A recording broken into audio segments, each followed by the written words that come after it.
Today's lecture, we're going to go over linear function and graph. We're going to go over just few information about linear functions. One of the most important information on the linear function is finding slope. In order to find slope, we have formulas. The first formula we wanted to go over, finding a slope, we use the variable m is equals to y2 minus y1 over x2 minus x1. So whenever 2 point is given, then this is the formula we wanted to use. And the other one is rise over run, right? The other one is rise over run. And we use this formula when we have a graph. Rise over run is changes in y in a numerator. So this is going to be change in y over change in x. So remember that. So if we're looking at the first example here, it's passing through. So find the slope of the line passing through these 2 points. So whenever 2 point is given, we're using these formulas. And when we're using that formula, we need to make sure from 1 point, you're going to have x1 and y1 together. The other points have to be then x2, y2. And when we replace that into the formula, we have y2 is 4 minus y1 is negative 1 over x2 is negative 2 minus x1 is negative 3. This is same as 4 plus 1 over negative 2 plus 3, which gives you positive 5 over 1. So your slope that passed through this 2 point is going to be 5. Let's try one more time. So B, they give you 2 points, right? So again, we're going to use the y2 minus y1 over x2 minus x1. So if we do that, and I'm going to make this one as x1, that means this have to be y1. And this have to be x2, and this have to be y2. Then we get negative 2 minus negative 2 over 3 minus 2. This is same as negative 2 plus 2 over 3 minus 2, which is 0 over 1. Whenever numerator is 0, this becomes 0. So your slope is 0. So slope is 0 for example B. What about C then? Well, if I try same thing for this one, y1, y2 is going to be 1, y1 is 3, x2 is negative 1, x1 is negative 1. So subtract negative 1 will be plus 1, which is negative 2 over 0. So difference between this problem and that problem, having a 0 on the numerator, your value becomes 0. If you have a 0 on the denominator, this is going to be undefined. So this had no solutions. No solution means you're going to have no slope. What about next problem? What about if we have equation given? If equation is given and we need to find slope, we wanted to make the equations into slope-intercept form. How does slope-intercept form look like? Y equals to mx plus b. So we call this slope-intercept form. And if we can change linear equation into slope-intercept form, then always this m right here, the value in front of x is going to be your slope. Your B is going to be your y-intercept. So if I can solve for y on this, making in front of y, coefficient of y1, and equals to everything else on the other side, the number in front of x, coefficient of x, is going to be your slope. Okay, and we call this is slope-intercept form because there is slope here and intercept, y-intercept here. So that's how you're going to find your slope from the equation. So if we wanted to do that, let's try to see if we can solve for y. First, we need to subtract 3x from both sides. So then I have 2y equal negative 3x plus 6. And then let's divide everything with 2 to isolate y. Then I have negative 3 over 2x plus 3. So this one, my slope is going to be negative 3 over 2. Always the value in front of x when you're solve for y. And again, so that's slope, but so this is slope.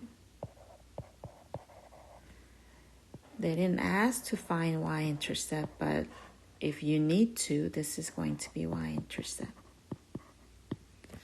And we're going to go over what y-intercept is. So y-intercept is when your graph is touching your y-axis.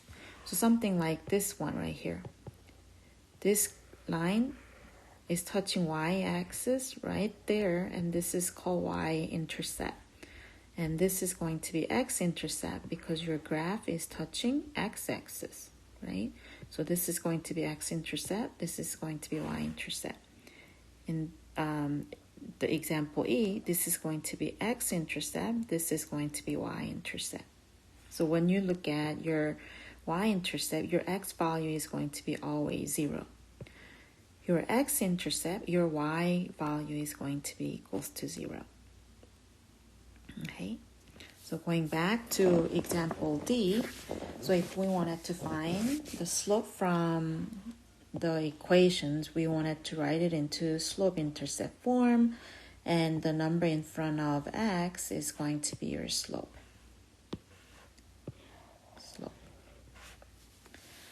Okay, then let's look at example E and F. This example, we're going to see if we can find slope from the graph, right? So the way that we're going to find the slope from the graph, we're going to use rise over run formula. Remember, rise over run, or changes in y over changes in x. So we're going to use that to find our slope. So the changes, if we wanted to look at changes, we wanted to be able to locate 2 exact points. So this one gives you 2 exact points. This is the one point, this is the other one. This is going to be x equals to positive 2, y equals to 0. This point right here is x is 0, y is negative 4. This is y-intercept, this is x-intercept. So we wanted to count the movement. Because the numerator is rise, which means going up and down, changes in y, right? So I'm going to start moving up and down. So let's count from this point. So in order to get from this point 1 to point B, I need to go up 4. So it will be 1, 2, 3, 4. So move up 4 and move right 2. So moving up is going to be positive, moving right will be positive, going down will be negative, and going left will be negative. So let me write it. So my slope going up is 4, so it will be 1, 2, 3, 4, going up 4. So that's going to be positive 4 on the numerator. And then from here, you'll be 1, 2 right. 2, right? So it will be positive 2. When you reduce it, this is going to be slope 2. And maybe you will say, what about if I wanted to move from the other points? Is that going to be same thing? So let's see, I'm going to erase this. Let's see, what about if I wanted to move from this second point to the first point? Still, I wanted to find my numerator first, so I will go up and down first. So then I will do going 1, 2, 3, 4 down. 4 down means negative 4, right? And then moving 1, 2. Left 2 is negative 2. So if you want to, you can use that number, which is negative 4 and negative 2. If you have 2 negative, that's same as positive. And 4 over 2 is 2. So either way, either directions, you should have your slope of 2. Let's try one more time. So F, and let's say I wanted to move from this point to that point, right? If I wanted to move this y-intercepts to x-intercept, I need to go down 1, 2, 3, and then move 1, 2, 3 right. So you will have slope of 3 over 3. Going down 3, negative 3. Going right 3 is positive 3. So that gives you negative 1. And that will be the slope of this line. So if you're looking at this two slope comparing, one other thing that I can show you or point out is if your line is tilted right, so it's going right directions, right? This is going toward this directions. This line is going to left, right? If it's a right, pointing at right direction on the top, it's going to have positive slope. If it goes toward left, it will have negative slope, right? Top is going toward left, negative slope. Top is going toward right, you're going to have positive slope.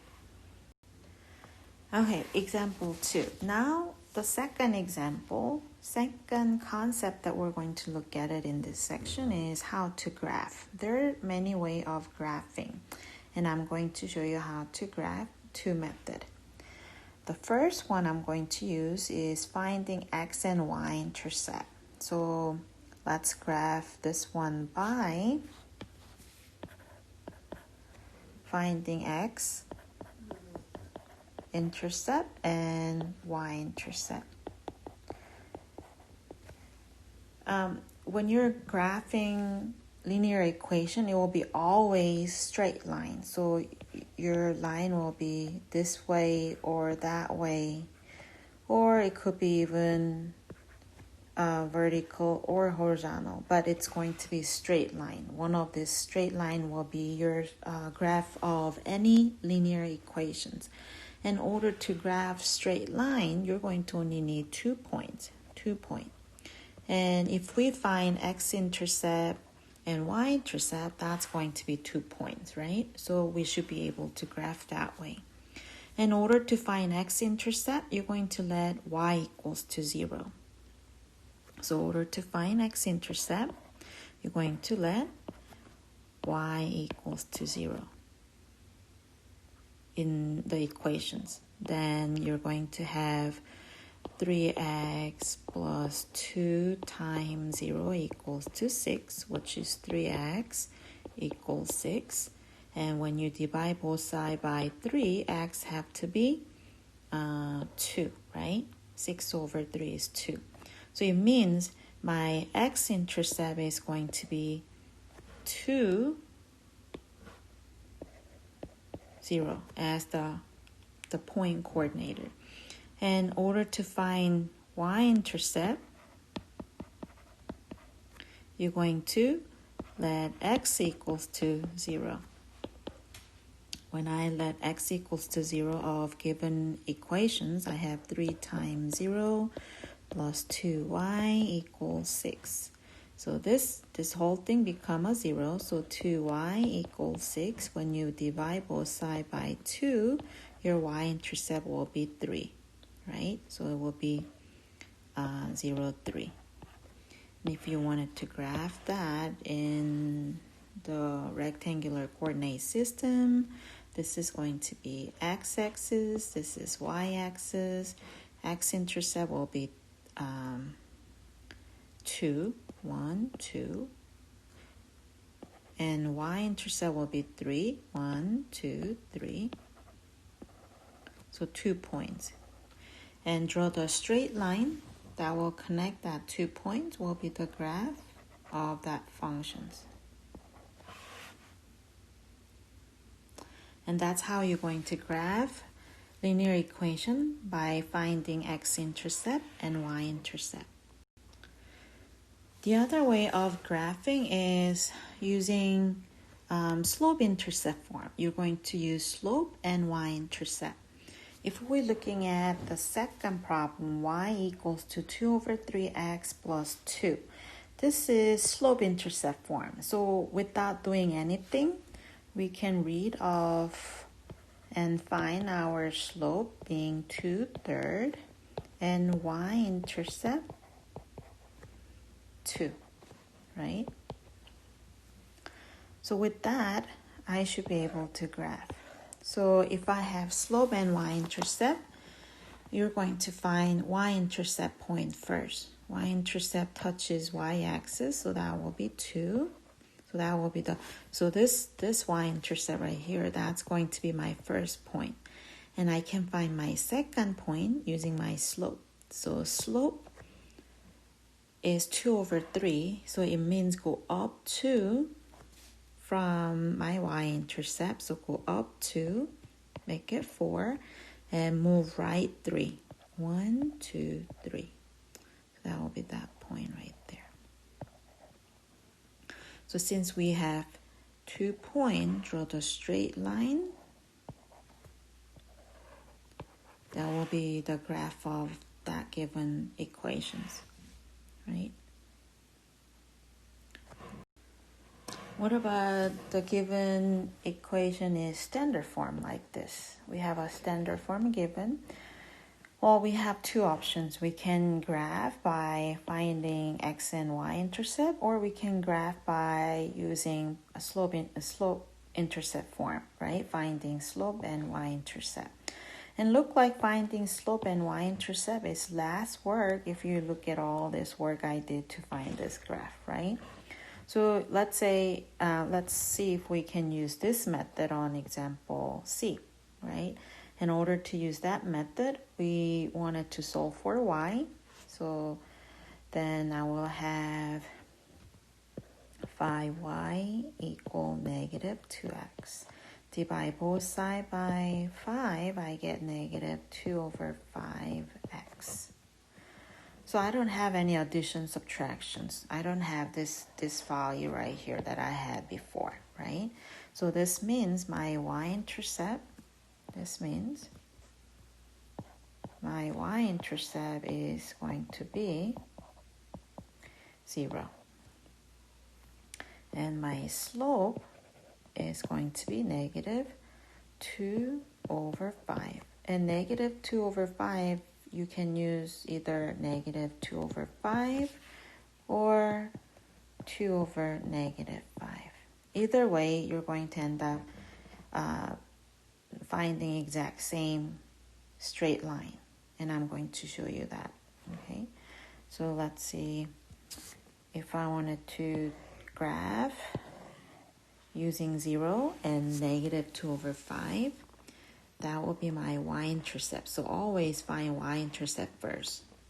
And then use the slopes to find the second point. So if I use negative 2 over 5, I will go down 2